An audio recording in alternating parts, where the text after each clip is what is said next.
उसी चीज़ से जब हम लोग 1999 में जब हम वहाँ गए थे तो हमारे देश मन में भी ये परिकल्पना आया कि क्यों ना हमारे देश में भी इस तरह की योजना लागू होनी चाहिए।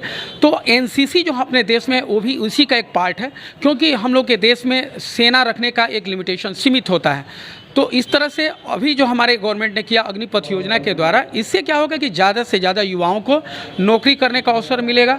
ऐसे युवा जो कि अपनी पढ़ाई कंटिन्यू नहीं कर पाते हैं लेकिन अपना फिजिकल तैयार करते हुए थोड़ी सी तैयारी करके वो सेना ज्वाइन करते हैं और बहुत ही कम समय में रिटायरमेंट के बाद एक अच्छा इनकम के साथ जब वो आते हैं तो सिविल समाज में वो अन्य क्षेत्रों में भी जाते हैं। जैसे अग्निपथों के लिए पैरामिलिट्री फोर्सों में रिजर्वेशन की बात कही गई है। कई सारे औद्योगिक क्षेत्र के लोगों ने बोला कि मैं उनको अपने यहाँ प्राथमिकता देंगे।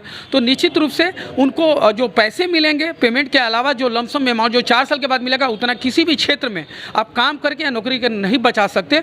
उस पैसे से आप बेहतर ट्रेनिंग करके विदेशों में जाने का आपका मौका मिलेगा और बहुत सारे ऑप्शन हैं उनको मिलेंगे।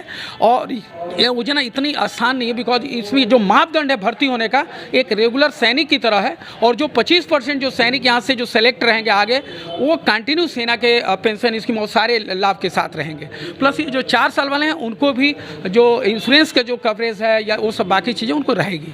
क्या लगता है आप भी कुछ अपना